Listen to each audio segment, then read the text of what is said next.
السلام عليكم ورحمة الله وبركاته، طلاب تانية ثانوي في جميع أنحاء جمهورية مصر العربية، أهلا بيك. يا رب تكون بخير وصحة وسعادة وهنا، وأهلا بيك في تسريب الامتحان أو محاكاة الامتحان. يعني إيه؟ النهارده بإذن الله هنحل مجموعة نماذج شبيهة للامتحان اللي هيجي لحضرتك. فعايزك تركز في الفيديو ده كويس لأن مش بعيد تلاقي الأسئلة دي موجودة في ورقة الأسئلة اللي هتبقى قدامك. وما تقلقش، ده مش آخر فيديو إحنا هننزله، إحنا هننزل لك مراجعة امتحان شاملة وهنزل لك كمان تسريب ليله الامتحان. ده اللي هو هتبقى مجموعه اسئله متوقعه باذن الله هتلاقيها موجوده في ورقه الاسئله قدامك. فنبقى اشتغلنا، نزلنا المنهج بالكامل، نزلنا تسريبات، نزلنا كمان المحاكاه بتاعه الامتحان، فعملنا شغل كويس قوي نقدر نحقق بيه درجه كويسه جدا في الامتحان. ما تنسناش بقى يا صديقي من دعائك، لان كده في الكومنتات، واعمل شير للفيديوهات عشان تستفاد وغيرك يستفاد. وهتلاقي لينكاتنا على السوشيال ميديا موجوده في الوصف. يا ريت تتابعنا على الفيسبوك وعلى التيك توك عشان خاطر تعرف كل جديد احنا بنقدمه وبينزل امتى وبينزل فين، والتفاصيل بتاعته كلها بتبقى موجوده هناك. فمحتاجين دعمكم شويه هناك. من غير ما اطول عليك، يلا بينا نبدا محاكاه الامتحان. نبدا مع النموذج الاول يا صاحبي. بيقول لي اهتم العرب قبل الاسلام ببعض العلوم لتحقيق اهداف ايه؟ سياسيه، عسكريه، ثقافيه، اقتصاديه؟ طبعا اقتصاديه. طب ليه يا مستر طبعا واقتصاديه؟ هقول لك ليه طبعا اقتصاديه. طبعا اقتصاديه عشان خاطر العرب قبل الاسلام اهتموا بتحقيق اهداف خاصه مثلا بالزراعه وبالتجاره، فاهتموا بعلم زي الانواع وعلم زي الفلك. ظهرت العصبيه القبليه بشكل ايجابي اثناء قيام قريش بايه؟ نشر الاكاذيب حول الرسول، ايذاء وتعذيب الرسول والمسلمين، المقاطعه الاقتصاديه والاجتماعيه، محاربه المسلمين في بدر. طبعا الاجابه المقاطعه الاقتصاديه والاجتماعيه، لان قرايب الرسول او عيله الرسول حتى المشركين منهم اللي ما اسلموش وقفوا يحموا الرسول واستحملوا المقاطعه لمده 3 سنوات. قام مسجد الرسول بدور يشبه الدور الذي قام به دار الارقم، دار الندوه، دار ابي بكر الصديق، سقيفه بني ساعده. طيب، قام مسجد الرسول بدور اللي شبه دور دار الارقم لانه كان مكان لتعليم المسلمين اصول الدين الاسلامي. ظهر الدور السياسي للمراه قبل الاسلام فين؟ في وسط شبه الجزيره العربيه، ولا شرق وغرب، ولا غرب وجنوب، ولا شمال وجنوب؟ طبعا شمال وجنوب، عشان الملكه الزنوبيه في الشمال اللي هي في مملكه تدمر، وعندي الملكه بلقيس في الجنوب. المؤاخاة بين المهاجرين والأنصار ترتب عليها حقوقا للمتآخين، منها حقوق سياسية ولا اقتصادية ولا ثقافية ولا عسكرية؟ طبعا اقتصادية، لأن المؤاخاة هي أساس من شروطها الدعم، فالأنصار قدموا دعم للمهاجرين وقسموا معهم الأكل والشرب والسكن، فدي حقوق اقتصادية. محاولة يهود بني النضير اغتيال الرسول كانت ليه؟ استرداد مكانتهم في المدينة، الانتقام لقتل يهود بني قريظة، عدم التزام المسلمين بما جاء في الصحيفة، اختبار صدق الرسول. طبعا هي استرداد مكانتهم في المدينة، لأن يهود بني النضير حسوا إن مكانتهم ضاعت بعد وجود الرسول، فحاولوا إن هم يستردوا المكانة دي. أرسل عمرو بن العاص إلى الخليفة رسالة يخبره فيها إني أعالج حربا كؤودا صدومة وبلاد ادخرت لك. دي تكملة الجملة بس مش موجودة هنا. فلك رأيك. في ضوء العبارة السابقة، البلاد المراد فتحها طبعا هي بيت المقدس، لما طلب بطريرك بيت المقدس التفاوض مع عمر بن الخطاب مباشرة. نجح العباسيين خلال العصر العباسي الثاني في الحفاظ على حدود الدولة الإسلامية الشمالية من خلال بعض الدول المستقلة مثل دولة الأغلبة، الغزنوية، السامانية، الطولونية. طبعا الإجابة الطولونية، يعني زي الطولونية والإخشيدية والحمدانية، دول اللي حموا الحدود الشمالية. دخل البربر الإسلام بعد نجاح فتوحات عقبة بن نافع، حسان بن النعمان، موسى بن النصير، طارق بن زياد. طبعا موسى بن النصير لأن ده اللي سيطر تماما على بلاد المغرب العربي. أراد الرسول من إخفاء خبر خروجه لفتح مكة. ليه سيدنا النبي خبى الخبر؟ عشان دخولها دون إراقة الدماء، ولا تحطيم الأصنام، ولا إجبار قريش على دخول الإسلام، ولا إظهار تفوقه على القبائل العربية؟ طبعا لدخولها دون إراقة الدماء، لأن سيدنا النبي مش عايز يعمل شقاق مجتمعي في مكة، لأنهم في الأول وفي الآخر أهله. حدد أوجه الشبه بين مملكة الغساسنة والحيرة. كلاهما تشابه في الأصل العرقي، الاثنين من اليمن. كلاهما تشابهوا في الديانة المنتشرة، الديانة المسيحية. كلاهما تشابهوا في نظام الحكم، نظام الحكم في الاثنين شبه ملكي. طيب، بيقول لي كانت الزراعة والصناعة هما الحرفتان الأساسيتان لاقتصاد المدينة عند هجرة الرسول. في ضوء العبارة السابقة استنتج مصدر الري اللي قامت عليه الزراعة في المدينة. طبعا مياه جوفية وأمطار، لأن ده منطقة صحراوية. دلل على صحة العبارة التاريخية. تبنى هرقل ملك الروم مبدأ الحشد العسكري لمواجهة المسلمين، دي حقيقة. لما عمل كده، لما جمع الحشد لمواجهة المسلمين في معركة اليرموك لمنع سيطرتهم على سوريا.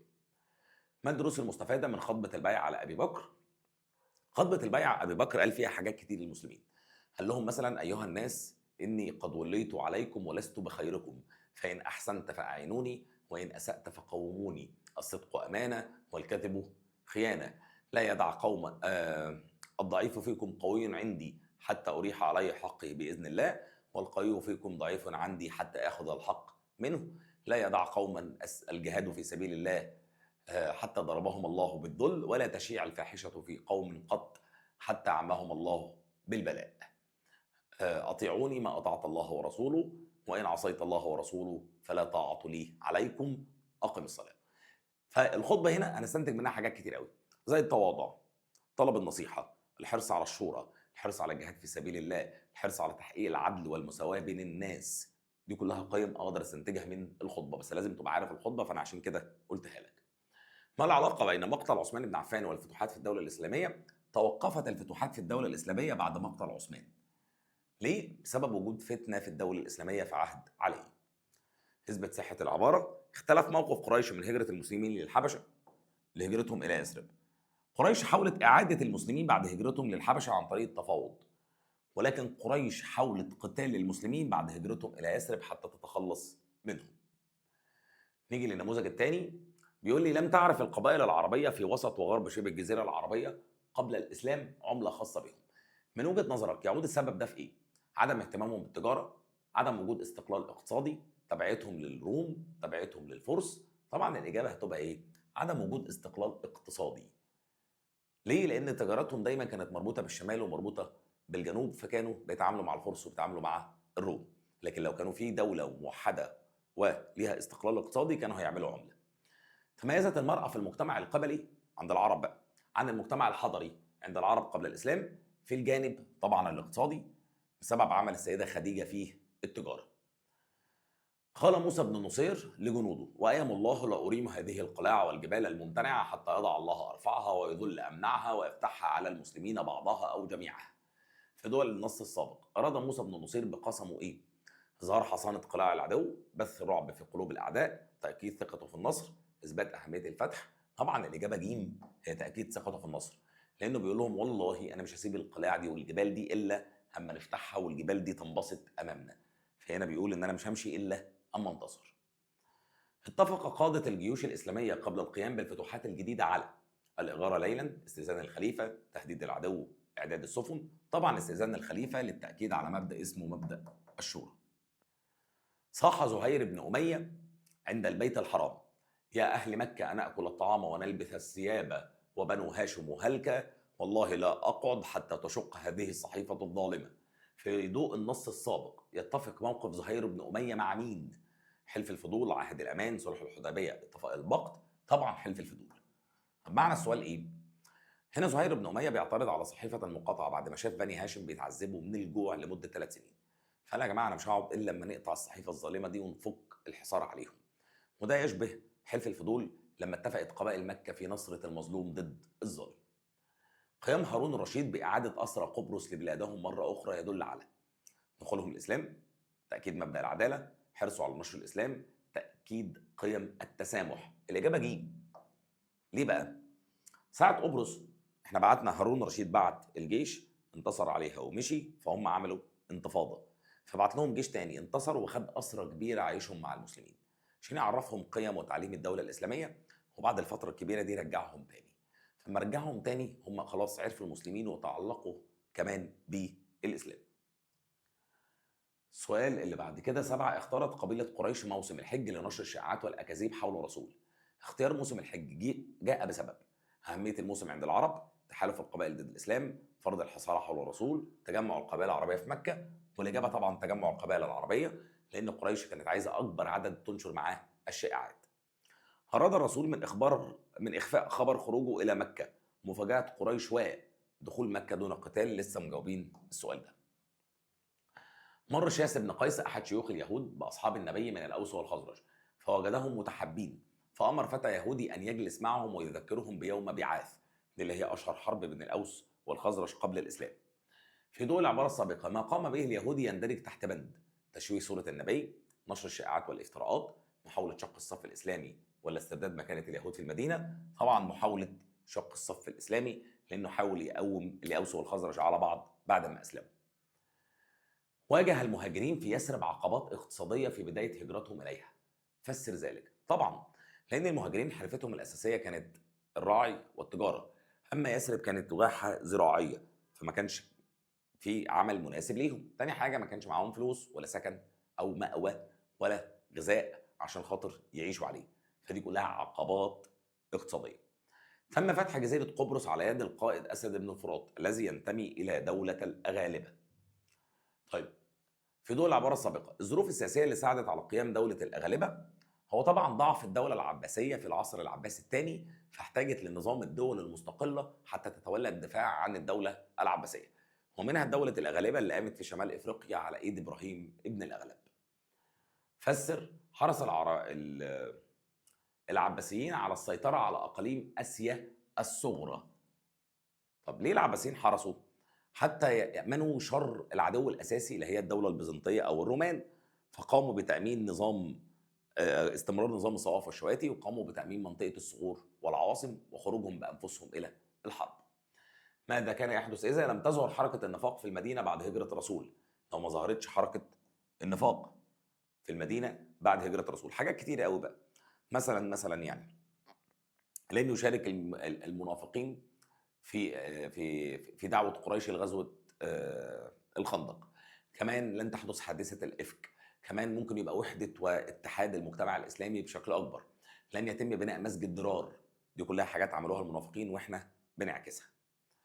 وضح الفرق بين نهاية غزوة مؤتة ومعركة تور بواتيه. نهاية غزوة مؤتة كانت نهاية سعيدة، حيث استطاع خالد بن الوليد الانسحاب التكتيكي بالجيش وعاد سالما. أما تور بواتيه تم قتل القادة زي غزوة مؤتة، ولكن لم ينسحب الجيش انسحاب تكتيكي، انسحاب غير منظم، فتم قتل العديد من جيش المسلمين. ما الدروس المستفادة من فقد المسلمين ما فتحه خالد بن الوليد في العراق؟ الدروس المستفادة على كده إن المسلمين أكدوا بعد كده على إتمام الفتح قبل ترك المدينة، وترك حماية عسكرية كبيرة في المدينة لاستمرار تبعيتها. النموذج الثالث بيقول لي وجود العديد من العبادات الوضعية في شبه الجزيرة العربية قبل الإسلام. يرجع لإيه؟ ليه في عبادات وضعية كتير؟ اتساع مساحة شبه الجزيرة العربية، فراغ الروحي، عدم وصول الديانات السماوية، تأثرهم بالحضارات. طبعا الفراغ الروحي، هنا عندهم فراغ فابتدوا يخترعوا عبادات جديدة. تأثرت حياة المسلمين بعد وفاة الرسول من الناحية الاقتصادية، العسكرية، الاجتماعية، السياسية. حياة المسلمين بعد وفاة الرسول تأثرت من الناحية السياسية، لأن ابتدى يظهر نظام جديد وبدأ يثبت النظام ده كفاءته، ولكن بعد فترة.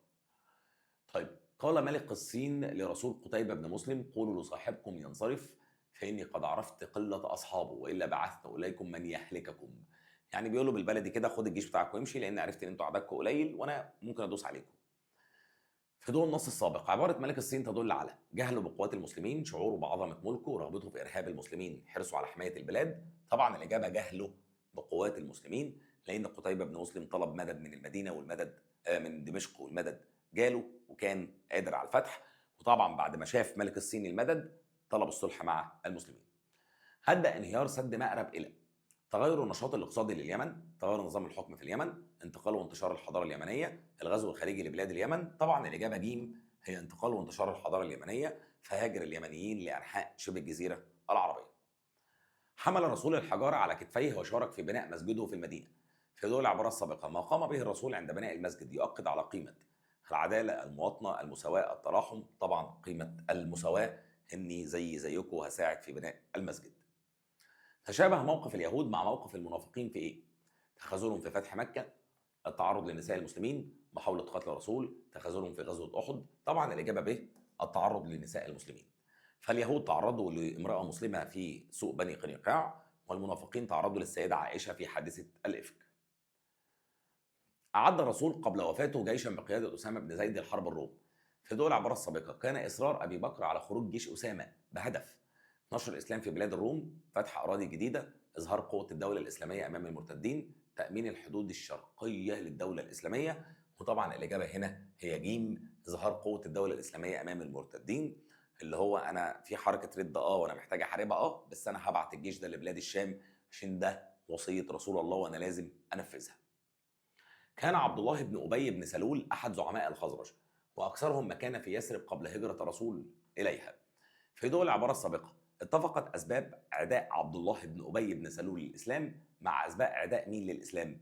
الروم ولا الفرس ولا قريش ولا الطائف؟ طبعا قريش، لأن الاثنين شافوا إن الإسلام هيأثر على مكانتهم الاقتصادية والسياسية. سؤال 9: نجح المسلمين في تحطيم نفوذ الروم في بلاد الشام على يد القائد مين؟ نفوذ الروم في الشام يبقى خالد بن الوليد لما انتصر في اليرموك. انقسم النظام السياسي في شبه الجزيرة العربية لنظام قبلي ونظام شبه ملكي، فسر ذلك. فأول حيث انتشر النظام شبه الملكي في الشمال في ممالك بلاد الشام زي الحيرة والغساسنة والأنباط، تدمر والغساسنة والأنباط، والعراق زي مملكة الحيرة تأثرا بحضارتي الفرس والروم، بينما انتشر النظام القبلي في وسط وشرق وغرب شبه الجزيرة العربية. لم تعرف الفتوحات الإسلامية خروجا للخلفاء على رأس الجيوش قبل العصر العباسي. في ضوء النص السابق استنتج أسباب خروج العباسيين على رأس الجيوش. العباسيين خرجوا يا جماعة لقتال الروم في منطقة الثغور والعواصم لإثبات أهمية المنطقة وأهمية القتال في المنطقة دي والحرص على الانتصار. كان اليهود أشد خطرا من المنافقين في الأساليب اللي اتبعوها للقضاء على الدولة الإسلامية في المدينة. وضح ذلك. اليهود أشد خطرا يا جماعة لأنهم: 1. لم يحترموا أمان المسلم. 2. حاولوا قتل الرسول. 3. شاركوا في قتال المسلمين مع المشركين. سؤال 13: ما أوجه النقد التي توجه إلى قبول الأوس والخزرج التحالف مع اليهود قبل الإسلام؟ اللي هو النقد هنا ممكن أنقد موقفهم إن هم لم يتنبهوا لحقيقة اليهود، لأن لو يعرفوا اليهود كويس مش هيقبلوا إن هم يعملوا معاهم عهد. 14: حدد وجه الاختلاف بين كل من أهل الطائف وأهل يثرب من حيث معاملة كل منهما للرسول. أهل الطائف يا جماعة قاموا بإيذاء الرسول ورفضوا الدعوة، بينما أهل يثرب حموا الرسول ونصروه ونصروا الدعوة الإسلامية. طيب النموذج الرابع: ساعد على استقرار قبائل الأوس والخزرج بيثرب خبرتهم في إيه؟ طبعا في الزراعة، لأنهم مهاجرين من اليمن بعد انهيار سد مأرب وكانوا شغالين في الزراعة. اتسعت دائرة إيذاء قريش وتعذيبها للمسلمين بعد إيه؟ انتشار الإسلام بين أهل مكة، دخول أهل يثرب الإسلام، هجرة المسلمين إلى الحبشة، رفض أهل الطائف الإسلام. طبعا الإجابة انتشار الإسلام بين أهل مكة، لأن في الأول قريش تجاهلت الدعوة الإسلامية وقالوا إيه؟ أنه شأن داخلي لبني هاشم، فتركوا مقاومة الرسول لعمه اللي هو عبد العزة اللي هو أبو لهب. ولكن لما انتشر الإسلام جوه مكة بدأوا يقاوموا الرسول. القائد المسلم الذي فتح شمال إفريقيا ولم تستقر فتوحاته بها: موسى بن نصير، عبد الله بن سعد، حسان بن نعمان، عقبة بن نافع. هو عقبة بن نافع لأن تم قتله أثناء عودته في معركة اسمها تهودة. قال أبي بكر الصديق للناس أثناء مرضه: أترضون بما استخلفت عليكم فإني قد استخلفت عليكم عمر، فأسمعوا له وأطيعوا. فرد الناس: سمعنا وأطعنا. في ضوء النص المقابل أجب. تأييد الناس لاختيار أبي بكر جاء نتيجة إيه؟ أبي بكر هنا أشار عليهم بعمر فوافقوا، فقال لهم طب خلاص اسمعوا كلامه، فقالوا له هنسمع كلامه. طب ليه الناس سمعوا كلام أبي بكر؟ حرصهم على وحدة الدولة، ولا ثقتهم في شجاعة عمر، ولا انتماء عمر لقبيلة قريش، ولا ثقتهم في اختيار أبي بكر؟ طبعا الإجابة هي حرصهم على وحدة الدولة، لأن ده الأساس وده الأهم بالنسبة لهم. اتفق موقف الرسول من قريش أثناء المرحلة المكية للدعوة مع موقفه مع المنافقين في المدينة في إيه؟ يعني موقف سيدنا النبي في مواجهة أساليب قريش في مكة، وموقف سيدنا النبي في المدينة مع المنافقين. رفض استخدام القوة، تكوين تحالفات ضدهم، الحذر في التعامل، عدم التعامل. طبعا رفض استخدام القوة، فرفض الرسول يا جماعة إحداث شقاق في مجتمع مكة، فرفض قتالهم أثناء وجوده في مكة، ورفض كمان قتل المنافقين حتى لا يقال على محمد أنه يقتل أصحابه ويبقى عمل دعاية سيئة ليه الإسلام. سؤال 6: استبشر أبي بكر الصديق بقيادة خالد بن الوليد لجيوش المسلمين في حروب الردة بسبب أسبقية خالد في الإسلام، مكانة خالد في قريش، نجاح خالد في الفتوحات، نجاح خالد في غزوة مؤتة. طبعا نجاح خالد في غزوة مؤتة لأنه عمل معركة عسكرية مهمة. اجتمع قادة الحرب برئاسة زيد بن حارثة لمناقشة الوضع العسكري قبل غزوة مؤتة بسبب عدم استعداد المسلمين للقتال، قلة عدد جيش المسلمين، إقامة تحصينات بميدان المعركة، بعد المسافة عن المدينة. طبعا بسبب قلة عدد جيش المسلمين. لان جيش المسلمين 3000 مقاتل، واكتشفنا ان الروم 200,000. فاجتمعوا ساعتها في مدينه معان عشان ياخدوا القرار. اصر بطريرك بيت المقدس على عقد الصلح مع الخليفه عمر بن الخطاب بهدف الرغبه في الحصول على شروط جيده، تجنب الحرب مع المسلمين، منح الفرصه للروم لارسال الدعم، المراوغه واطاله مده القتال. طبعا الرغبه في الحصول على شروط جيده ليه؟ لاثبات اهميه المدينه، طلب التفاوض مع الخليفه. نص اتفاق البقطة الذي عقده عبد الله بن سعد بن أبي السرح مع أهل النوبة على ضمان الأمان والسلام لأهل النوبة واطمئنان المسلمين على حدودهم الجنوبية. في ضوء العبارة السابقة من نتائج عقد صلح البقط، أصبحت النوبة جزء من الدولة الإسلامية، اتسعت التجارة مع قلب أفريقيا، وضع المسلمين قواتهم في النوبة، احتفظت بلاد النوبة باستقلالها. طبعا الإجابة ألف، هو أصبحت النوبة جزء من الدولة الإسلامية. ما تقييمك لمعاملة المسلمين للأسرى أثناء الفتوحات الإسلامية؟ طبعا هي معاملة سليمة، وبينفذوا تعليم الإسلام السمحة باحترام الأسرى. هيثبت صحة العبارة الآتية تاريخيا: استفاد بعض اليهود من تحالفاتهم مع قبائل يثرب. استفاد بعض اليهود من تحالفاتهم مع قبائل يثرب أثناء صراعهم مع المسلمين بعد إقامة الدولة الإسلامية. طب الاستفادة جت منين هنا؟ اليهود يا جماعة لما تحالفوا مع قبائل يثرب منهم الخزرج. طيب بعد الدولة الإسلامية بقى، لما المسلمين انتصروا على اليهود في غزوة بني قنيقاع، مين اللي تصدر لليهود وطلب من الرسول العفو عن رجال بني قنيقاع لما كان عددهم 700 والرسول جربتهم؟ كان عبد الله بن أبي بن سلول اللي هو أحد زعماء الخزرج. فواحد من الخزرج من قبائل يثرب شفع لليهود عند سيدنا النبي، فأمر سيدنا النبي بإخراجهم من المدينة، فخرجوا، واللي طلب لهم الشفاعة أو السماحة كان واحد من زعماء الخزرج. بما تفسر تعددت طرق التجاره في شبه الجزيره العربيه قبل الاسلام. طبعا في اكتر من طريق، في طريق لبلاد الشام، وفي طريق لليمن، ففي طرق بريه، في كمان امتلاك اليمن اسطول بحري قوي ده ساعد على الطرق البحريه. ما الدروس المستفاده من اساليب الرسول واصحابه لمواجهه اعداء قريش؟ الاساليب المستفاده يا جماعه هو استخدام دايما الحكمه للحفاظ على وحده المجتمع وعدم احداث الشقاق والنزاع داخل المجتمع. استنتج الاثر الايجابي لصلح الحديبيه. طبعا هي بدايه مرحله عالميه الدعوه، انتشار الاسلام واستطاع الرسول ان هو يبعث الرسل لجميع ملوك العالم يدعوهم الى الاسلام. حدد الاثر الناتج عن دور المسجد في بناء الدوله الاسلاميه. المسجد يا جماعه كان مقر للحكم، دار للعباده، مدرسه لتعليم الدين الاسلامي، مأوى للمهاجرين، ومكان لتحقيق الالفه والود بين المهاجرين والانصار، فساعد على زياده الحب والمؤاخاه ما بينهم. النموذج الخامس: كان للمرأة العربية أدوار متعددة في المجتمع العربي قبل الإسلام. في ضوء العبارة السابقة أجب. قامت زنوبية قبل الإسلام بدور إيه؟ طبعا دور سياسي، لأنها كانت بتحكم مملكة تدمر. جاءت الخطورة على المسلمين في غزوة الأحزاب من موقف يهود مين؟ بني قريظة. ليه يا مستر ما اخترت على طول؟ لأن ده واضح، لأن دول اللي شاركوا في حصار المسلمين من الخلف. ظهر تخاذل المنافقين مع اليهود عندما قام الرسول بإيه؟ غزوة بني قنيقاع، إجلاء يهود بني النضير، غزوة تبوك، غزوة أحد. طبعا في إجلاء يهود بني النضير ما تدخلش حد من المنافقين لمساندة اليهود. حلف الفضول الذي عقدته قبائل مكة قبل الإسلام فيما بينها يؤكد على قيمة إيجابية عندهم، وهي الكرم، الشجاعة، الوفاء بالعهد، العفو. طب هنا يا جماعة حلف الفضول أكد على إيه؟ نصرة المظلوم تجاه الظالم، فهم هنا كانوا بيرفضوا الظلم. فحلف الفضول هنا بيأكد على قيمة إيجابية، هل هي الكرم ولا الشجاعة ولا الوفاء بالعهد ولا العفو؟ طبعا بيأكد على قيمة إيه؟ الشجاعة. هتقول لي ليه يا مستر الشجاعة؟ هقول لك لأنهم بيقفوا ضد الظالم لنصرة المظلوم. جاء في عهد الأمانة الذي منحه عمر بن الخطاب لأهل مدينة بيت المقدس، أعطاهم أمانا لأنفسهم وأموالهم وكنائسهم وصلبانهم، وألا تسكن كنائسهم ولا تهدم. يتفق ما جاء في عهد الأمان مع حلف الفضول، وصايا الرسول للفاتحين، خطبة أبي بكر عند البيعة، بيعة العقبة الثانية، طبعا وصايا الرسول، لأن الرسول أكد على الفاتحين بأن احنا ولا نهد بيت ولا نحرق زرع ولا نغير أو ناخد حاجة مش بتاعتنا، فدي كلها من وصايا الرسول.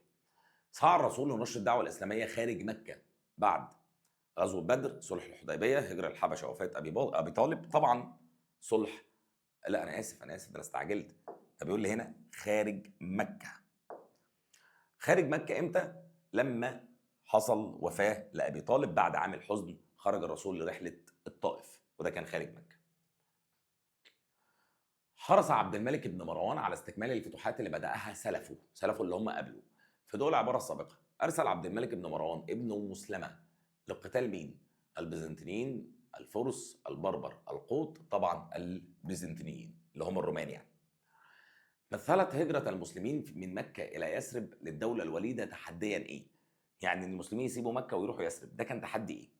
ديني واقتصادي، اقتصادي واجتماعي، ديني وسياسي، اجتماعي وسياسي. طبعا هو اجتماعي وسياسي. ليه؟ لأننا رايحين مكان جديد نعمل فيه دولة، ده سياسي. رايحين كمان مكان جديد مش مجتمع بتاعنا ومش مكاننا ومش أهلنا ومش بيتنا، فده اجتماعي. أول التحديات اللي واجهها المسلمين بعد وفاة الرسول: اشتعال حركة الردة، نشر الإسلام خارج شبه الجزيرة العربية، اختيار حاكم، مواجهة المشكلات. طبعا اختيار الحاكم. ليه؟ ده تحدي في البداية. لو كان التحدي ده فشل كانت الدولة الإسلامية هتسقط، ولكن التحدي نجح في اختيار الحاكم. فشابهت الفتوحات الإسلامية في كل من سبيطلة والأندلس من حيث استئذان الخليفة قبل الفتح، إتمام الفتح على مراحل، محاربة عدو واحد تمت في عهد الخلفاء الراشدين. طبعا الإجابة استئذان الخليفة، لأن في سبيطلة عبد الله بن سعد بن أبي السرح تواصل مع الخليفة عثمان بن عفان، والأندلس تواصل موسى بن نصير مع عبد الملك بن مروان. قال جعفر بن أبي طالب: أيها الملك، بعث الله إلينا رسولا حقا فدعانا إلى الله لنعبده وأمرنا بصدق الحديث وأداء الأمانة وصلة الرحم وحسن الجوار، ونهانا عن قول الزور وأكل مال اليتيم. في ضوء النص السابق استخرج قيمة إيجابية وحدد أثرها على المجتمع. عايز من النص ده قيمة إيجابية ونحدد الأثر بتاع القيمة دي على المجتمع. طيب، قيمة إيجابية ممكن نقول مثلا أداء الأمانة، وده هيأثر في إيه في المجتمع؟ إن هينتشر الأخلاق الحسنة ما بين الناس وهنحافظ على أمانات الناس. ماذا كان يحدث إذا لم يدرك معاوية بن أبي سفيان أن الدولة البيزنطية هي الخطر الأكبر؟ تهديد حدود الدولة الإسلامية شماليا، ممكن كمان استرداد الدولة البيزنطية لبلاد الشام. تعددت محاولات اغتيال الرسول. في ضوء العبارة السابقة وضح محاولتين مختلفتين: قريش أثناء الهجرة، وعندك يهود بني النضير لما حاولوا يسموه أو لما حاولوا يرموا عليه صخرة. ما الدروس المستفادة من الاستعانة بأقباط مصر في فتح إفريقيا؟ الدرس المستفاد هنا الاستعانة بأهل الخبرة، وإن الدولة الإسلامية فيها حرية وفيها مساواة. حسبة صحة العبارة تاريخيا: كان للمسجد دور في تنظيم الحياة الاجتماعية عند تأسيس الدولة، طبعا لأنه كان مأوى للمهاجرين، مكان يناموا فيه، وكان كمان مكان لتحقيق الألفة ما بين المهاجرين والأنصار. فسر تشجيع الدولة العباسية لقيام الدول المستقلة. ليه الدولة العباسية شجعتهم حتى يتولوا مسؤولية حماية الدولة العباسية ضد الأعداء في المشرق والمغرب. النموذج اللي بعد كده نموذج 6. عرف العرب قبل الإسلام مشروعات الري، وظهر ذلك فين؟ اليمن، الطائف، يثرب، مكة. طبعا اليمن في سد مأرب. نجح العباسيين في استعادة السيطرة البحرية على البحر المتوسط بفضل مساعدة طبعا الأغالبة. ليه؟ بسبب أسد بن الفرات. تلقت كل من مكة المكرمة ويثرب في أهميتهم إيه؟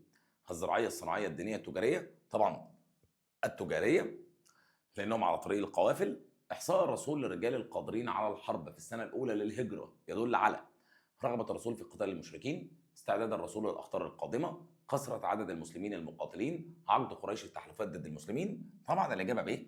إن الرسول بيستعد لكل ما هو قادم سواء كان خطر أو خير. قال أبي بكر الصديق في خطبة البيعة: الضعيف فيكم قوي عندي حتى أريح علي حقه إن شاء الله، والقوي فيكم ضعيف حتى آخذ الحق منه. في ضوء العبارة السابقة يوضح حرص أبي بكر على تحقيق طبعا العدالة، كل واحد ياخد حقه. ارتدت بعض القبائل عن الإسلام ومنهم من امتنع عن دفع الزكاة. ليه؟ الهروب من تكاليف الإسلام، التنافس على الزعامة، اتباع مدعي النبوة، وكيد القوى الخارجية. طبعا هي الهروب من تكاليف الإسلام، لأن الزكاة فرض على كل رجل مسلم. النجاح اللي حققه المسلمين في الفتوحات الإسلامية يعود إلى عدم استعداد الفرس والروم، مهارة العرب في حصار المدن، انضمام العرب في الشام والعراق للمسلمين، حرص المسلمين على نشر الإسلام، وطبعا هي حرص المسلمين على نشر الإسلام. قال الخليفة عبد الملك بن مروان في وصيته لقائده: أنت تاجر الله لعباده، فكن كالمضارب الكيس الذي إذا وجد ربحا تاجر وإلا احتفظ برأس المال. هنا يا جماعة ما بيتكلموش عن التجارة، بيتكلموا طبعا عن الجيش. فبيقول له يعني لو لقيت مكسب خش بالجنود، لو ما لقيتش احتفظ بالجنود، هو ده رأس المال. الوصية السابقة تدعو إلى التوسع في الفتوحات لنشر الإسلام، عدم المغامرة بجند المسلمين، فتح أسواق جديدة، تحديد عدد المقاتلين، وطبعا الإجابة عدم المغامرة بجند المسلمين. المشكلة الأولى التي واجهتها الدولة الإسلامية الوليدة بعد هجرة المسلمين إلى يثرب كانت مشكلة. أول مشكلة يا جماعة اقتصادية دينية سياسية عسكرية. طبعا هي مشكلة اقتصادية. ليه؟ بسبب إن المهاجرين مش لاقيين حاجة يشتغلوا فيها. كان أول تحرك عسكري للمسلمين ضد اليهود بعد محاولتهم قتل الرسول، تحريضهم لقتال المسلمين، مخالفتهم بنود الصحيفة، تعاونهم مع المنافقين. طبعا الإجابة جيم، مخالفتهم لبنود الصحيفة لما لم يحترموا أمان المسلم. حسبة صحة العبارة، العقيدة الإسلامية تمنع إكراه الناس على اعتناقها. طبعا ليه؟ لأن الدين الإسلامي أو المسلمين لما كانوا بيخشوا أي دولة كانوا بيطلقوا حرية الديانات أو حرية الاعتقاد للجميع، ولا يجبر أحد على الدخول في الإسلام. ما الدروس المستفادة من حادثة الإفك؟ لو عدم نشر الشائعات أو التأكد من الأخبار قبل نشرها. حسبة صحة العبارة، قامت الدول المستقلة في العصر العباسي الثاني بالحفاظ على مكتسبات المسلمين في الحدود الشمالية. لسه قايلينه من شوية إن استطاعت الدولة الطولونية والحمدانية والإخشيدية الحفاظ على الحدود الشمالية للدولة الإسلامية ومواجهة الروم. ماذا كان يحدث إذا لم ينهار سد مأرب؟ يا لهوي، كناش خدنا المنهج ده. لن يهاجر قبائل العربية إلى شبه الجزيرة العربية بالكامل. فقد المسلمين ما فتحه خالد بن الوليد في بلاد العراق، فسر ذلك بسبب قيام الفرس بهجوم مضاد ضد الدولة الإسلامية بعد سحب خالد بن الوليد من العراق إلى الشام.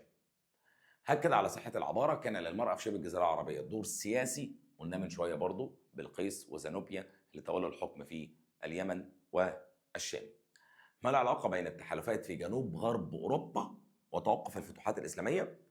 حصل تحالفات ما بين دوك أكوتين وشارل مورتل لما جمع الجيوش الأوروبية وانتصر على المسلمين بقيادة عبد الرحمن الغافقي في معركة تور بواتيه أو بلاط الشهداء في فرنسا، فتوقفت الفتوحات الإسلامية. النموذج السابع، يعد النظام شبه الملكي في شبه الجزيرة العربية قبل الإسلام نظاما ديمقراطيا برلمانيا ديكتاتوريا دينيا. طبعا هو نظام ديكتاتوري.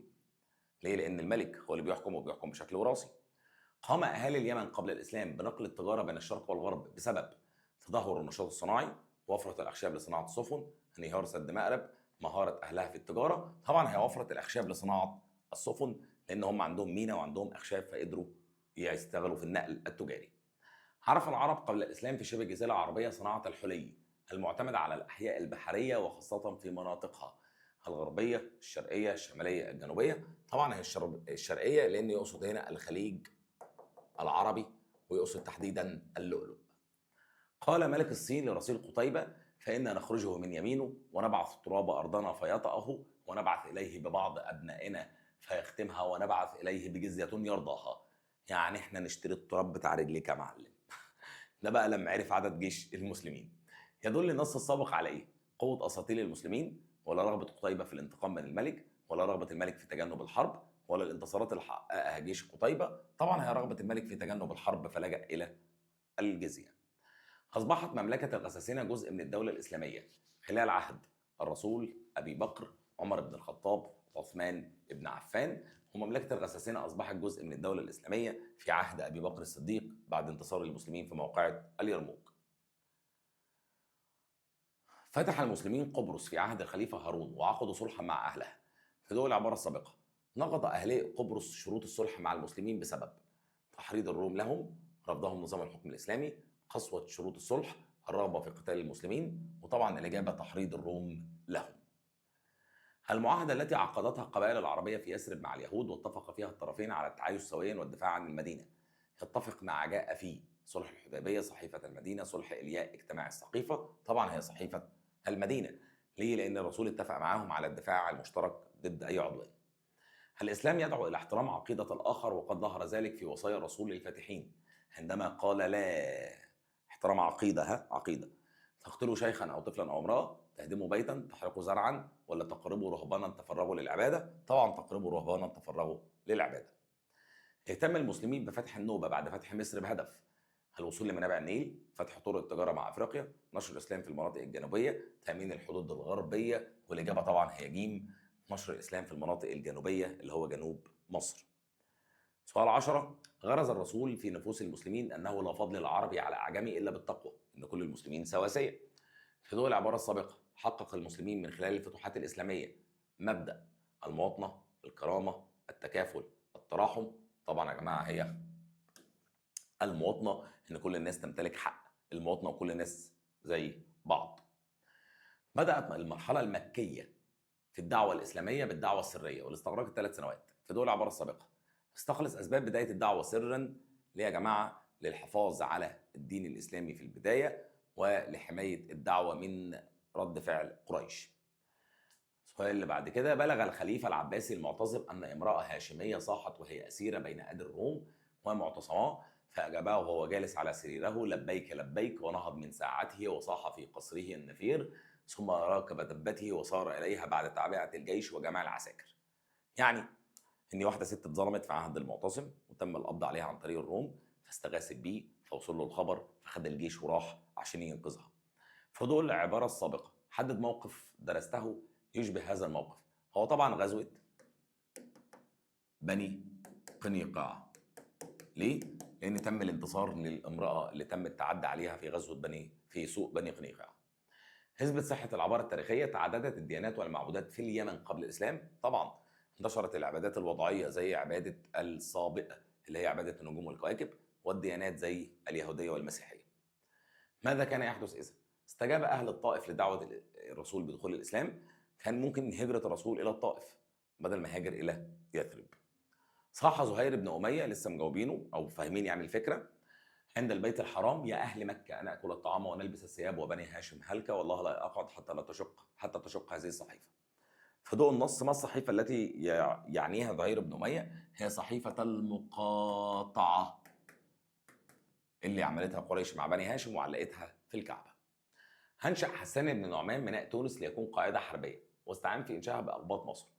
استنتج أسباب استعانة حسان بن نعمان بأقباط مصر: أولاً لامتلاكهم خبرة، ثانياً لأنهم جزء من الدولة الإسلامية لأنهم عايشين جوه مصر، ثالثاً ده يدل على التعاون بين أفراد الدولة الإسلامية سواء كان مسلم أو غير مسلم.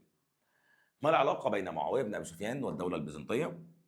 اهتم معاوية بن أبي سفيان بتأمين حدود الدولة الإسلامية من عند الدولة البيزنطية لأنه رأى أنها العدو الأساسي والرئيسي، فحصن إقليم الثغور والعواصم وأقام نظام الصوائف والشواتي. النموذج اللي بعد كده نموذج 8: استفاد العرب قبل الإسلام من علم الهندسة في نشاطهم الاقتصادي في بلاد إيه؟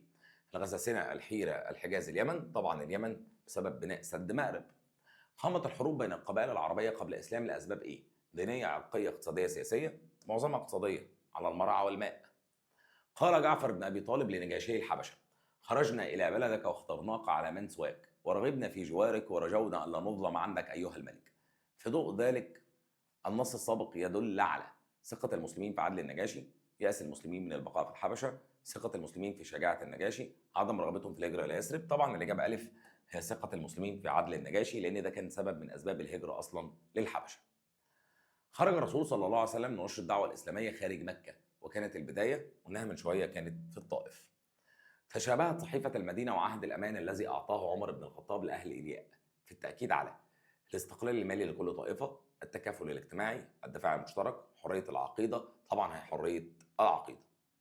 استعان الرسول صلى الله عليه وسلم بعبد الله بن أريقط أثناء الهجرة إلى يثرب. يعبر عن عبد الله بن أريقط ده كان دليل الصحراء وكان مشرك مش مسلم. الاعتماد على أهل الخبرة، الاعتماد على الصحابة والأقارب، عدم معرفة الرسول للطرق، وكراهية عبد الله بن أريقط المشركين. طبعا الإجابة الاعتماد على أهل الخبرة. طبق المسلمون رأي الأغلبية في كل المواقف التالية ما عدا بيعة السقيفة، حروب الردة، فتح سبيطلة، غزوة مؤتة. طبعا هي حروب الردة. ليه؟ لأن أبي بكر أصر على قتالهم بينما عمر كان رأيه إن احنا نتركهم حتى يتمكن الإيمان من قلوبهم. أوصى عبد الملك بن مروان قائده قائلا: لا تطلب الغنيمة حتى تحرز السلامة، وكن من احتيالك على عدوك أشد حذرا من احتيال عدوك عليك. الرسالة السابقة تدعو إلى الصبر، الشجاعة، الذكاء، العدل. طبعا الصبر يعني ما تدورش على المكاسب إلا أما تتأكد من النصر.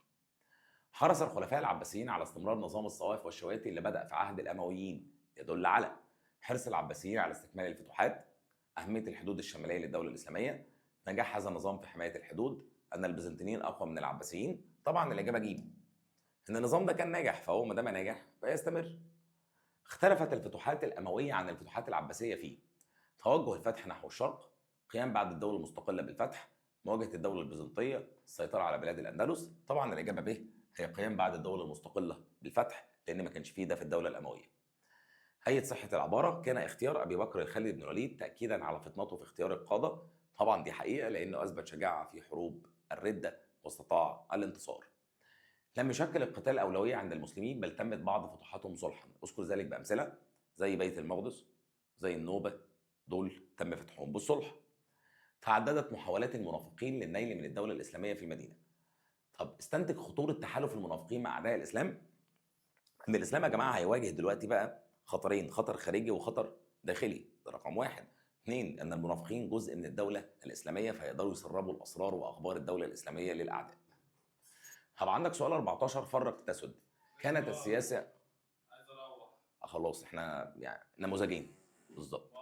انا في 8. صلى على على السلام. انا ماريو سيدي ماشي. ماشي. عندنا عيد وده تاريخ اسلامي انا بقى انت عيد بيأكد على حرية العقيدة والله. عيد معاك الا 4:30 بالليل. معلش بجد استحملني نص ساعة.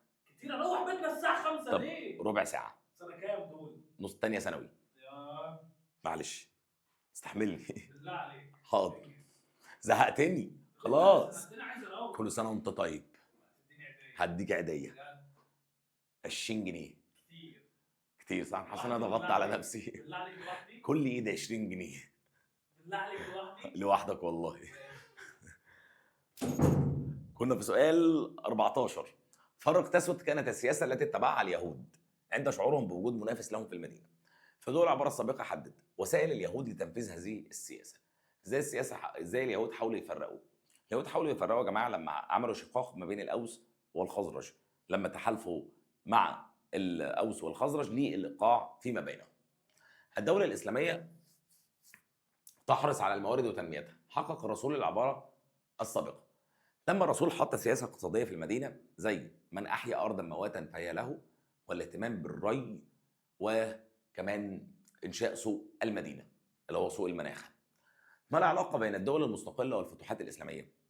الدول المستقلة ساهمت بشكل كبير في الفتوحات الإسلامية في المشرق والمغرب، وكذلك الفتوحات البحرية.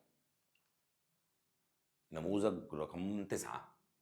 انطلقت الدعوة الإسلامية خارج شبه الجزيرة العربية بقى امتى؟ بعد صلح الحديبية، لأن عايشين مرحلة عالمية الدعوة. حقق المسلمين في بيعة العقبة الثانية العدالة، الوحدة، الوفاء بالعهد، الكرم. والإجابة يا جماعة تبقى العدالة. هتقول لي العدالة ليه؟ لأن الرسول انتخب 12 نقيبا من ال 75 واحد اللي كانوا حاضرين عشان يتحدثوا باسمهم، 9 من الخزرج و3 من الأوس وفقا لعدد الموجودين، وده كان بيحقق العدالة والديمقراطية. مساعدة الرسول لابن السبيل في استرداد حقه من ابن أبي الحكم. من أبي الحكم ده اللي هو أبو جهل. اتفق مع جاء فيه طبعا حلف الفضول عشان خاطر نصرة المظلوم. استفاد العرب قبل الإسلام يا جماعة. كان هنا عشان برضه لو حد مش عارف الحدث، كان هنا أبو جهل نصب على واحد في جمال أو إبل، والرسول اللي ساعده عشان يسترد حقه. استفاد العرب قبل الإسلام من علم الأنواع في حرفتي لازم يبقى فيها زراعة، فعندي زراعة وصناعة وزراعة وتجارة، والأفضل هتبقى الزراعة والتجارة. طب ايه هو علم الانواع؟ ده علم هبوب الرياح وسقوط الامطار. عليك يا سوريا السلام، سلام ومودع ونعم هذا البلد للعدو. دي المقوله كامله. تدل مقوله هرقل عند وداعه لسوريا على دخول اهل سوريا الاسلام، الهزيمه الساحقه لجيشه، هروب جيشه من سوريا، تخلي حلفائه من الغساسين عنه، طبعا الهزيمه الساحقه لجيشه. كانت الحروب بين القبائل العربيه قبل الاسلام تنشا لعده اسباب، منها الطبيعه الجغرافيه، الاختلافات العرقيه، تعدد العبادات، التبعيه السياسيه، وطبعا هي الطبيعه الجغرافيه. ليه؟ عشان خاطر المرعى والماء، الاماكن اللي فيها حشائش وميه. ما قام به الانصار في المدينه نحو المهاجرين في مكه يحقق التسامح، المواطنه، المساواه، التكافل. طبعا التكافل، لان يا جماعه اهل المدينه هم اللي كفلوا المهاجرين. تتشابه ممالك جنوب شبه الجزيره العربيه وشمالها فيما يلي ما عدا: نظام الحكم شبه بعض، الاصل المشترك شبه بعض، التبعيه السياسيه مش شبه بعض، الاهتمام ببناء قصور مش شبه بعض. التبعيه السياسيه يا جماعه، انا اسف، جنوبها وشمالها التبعيه السياسيه فعلا. ليه؟ لان التبعيه السياسيه الشمال كان تابع للروم والفرس، اما الجنوب كان تابع لنفسه يعني. تعددت محاولات الامويين لفتح القسطنطينيه، وفشلت تلك المحاولات لأسباب عسكرية واقتصادية سياسية مناخية اجتماعية. طبعا مناخية، ليه؟ بسبب قسوة المناخ، كثرة الأمطار، وانتشار الأمراض. كان الخليفة عمر بن الخطاب سخيا في منح الامتيازات لأهل بيت المقدس عند الصلح بسبب ضمان ولاء أهل بيت المقدس، قطع طريق العودة على الروم، الأهمية السياسية لبيت المقدس، الأهمية الدينية لبيت المقدس، والإجابة طبعا الأهمية الدينية. فرضت قريش على بني هاشم مقاطعة اجتماعية واقتصادية. استنتج أيهما كان أشد خطرا على المسلمين، المقاطعة الاجتماعية أم المقاطعة الاقتصادية، ولماذا؟ طبعا يا جماعة الإجابة الاقتصادية. ولماذا؟ لأن جوعت المسلمين لمدة طويلة، وكان ممكن يموت منهم ناس كتير بسبب ده. ما الدروس المستفادة من اجتماع بني سقيفة؟ هو الحرص على وحدة الدولة، لأن المسلمين خرجوا فحرصوا على وحدة الدولة، وده ساهم في انتشار الدولة الإسلامية. حرص الخليفة أبي بكر على إرسال الجيش الذي كان الرسول أعده لحرب الروم بقيادة أسامة بن زيد. في دول العبارة السابقة فسر تصميم الخليفة أبي بكر على إرسال جيش أسامة.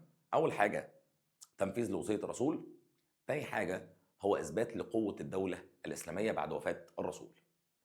سؤال 14: من أحيا أرضا مواتا فهي له. مبدأ وضع الرسول وطبقه بعد الهجرة إلى المدينة.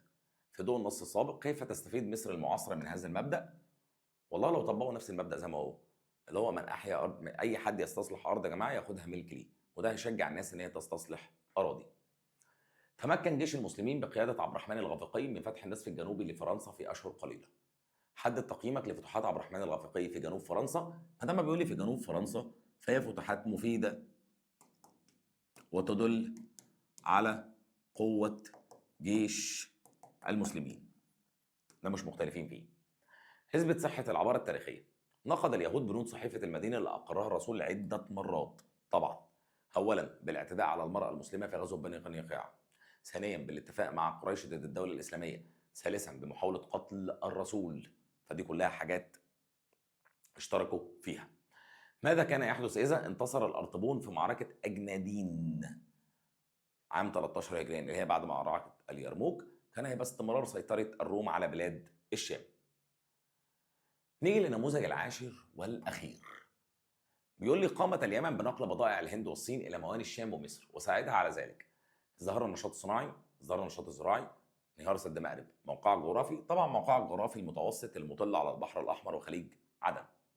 قال موسى بن النصير لجنوده: وأيم الله لا أريم هذه القلاع والجبال الممتنعة حتى يضع الله أرفعها. لسه قارين الجملة دي من شوية. في ضوء النص السابق ده بقى أجب. القلاع اللي يقصدها موسى بن النصير تقع فين؟ أفريقيا، فارس، المغرب. برقة طبعا فين؟ في المغرب، لأن هو اللي فتح المغرب الأقصى. قال الرسول قتيبة بن مسلم لملك الصين: إن جيش قتيبة أوله في بلادك وآخره في مزارع الزيتون.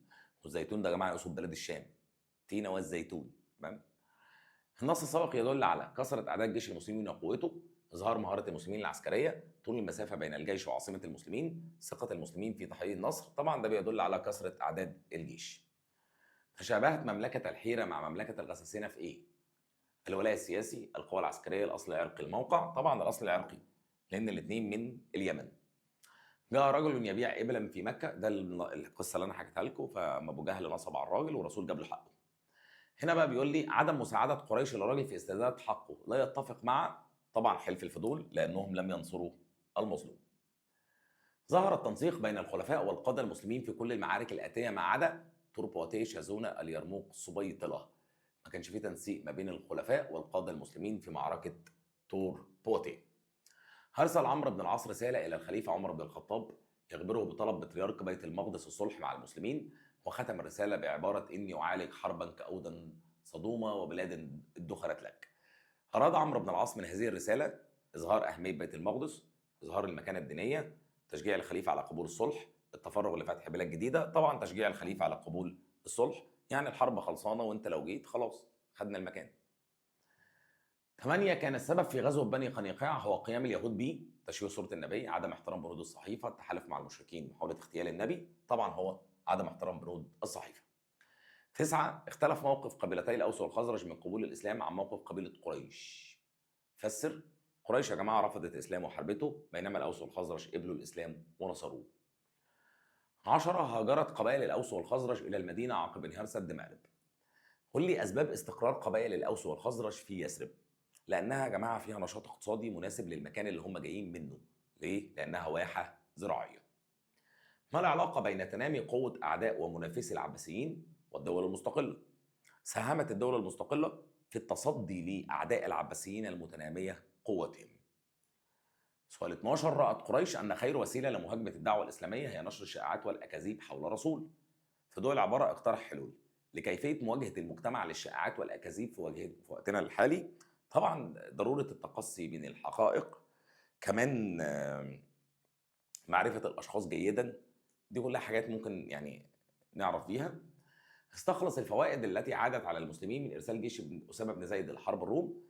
الفوائد هنا يا جماعة هو إثبات قوة الدولة الإسلامية وتوحدها واستقرارها بعد وفاة الرسول. آخر سؤال معانا خالص بقى 14: نجح المسلمين بقيادة عبد الرحمن الغفقي في فتح النصف الجنوبي لفرنسا في أشهر قليلة، وترك حميات عسكرية في المدن اللي فتحها. في ضوء العبارة السابقة وضح ما النصيحة التي يمكن تقدمها لعبد الرحمن الغفقي إذا كنت معاصرا له. يا جماعة كنت هقول له مثلا ما يستعجلش في الفتح الإسلامي، أو ما يستعجلش في فتح أماكن كتير، لأنه ممكن يخسرها كلها بسبب ضعف جيشه. فكان الأفضل إن هو يفتح أماكن قليلة على قد الجيش اللي معاه وينتظر ويطلب المدد. بكده يا شباب نبقى خلصنا المحاكاة بتاعتنا وحلينا 10 نماذج فيهم كم أسئلة كبير، هتلاقي فيهم حوالي 200 سؤال. 200 سؤال دول بإذن الله بإذن الله هتلاقيهم موجودين عند حضرتك في ورقة الأسئلة وأنت بتمتحن. هفكرك تاني إن إحنا مستنيين منك دعم في الكومنتات، إن أنت تدعي لي، مش عايز منك حاجة إلا كده، وتعمل لايك وشير. هقول لك تدعي لي بإيه؟ تقول لي مثلا يا رب أشوفك أشهر مدرس في مصر. يعني حاجة قليلة أهي، بس يعني زق معايا. ومستنيينكم على الفيسبوك والتيك توك، هتلاقي اللينكات موجوده في الديسكربشن. واشوفكم على خير ان شاء الله في الفيديو الجاي بتاع مراجعه ليله الامتحان. السلام عليكم ورحمه الله وبركاته.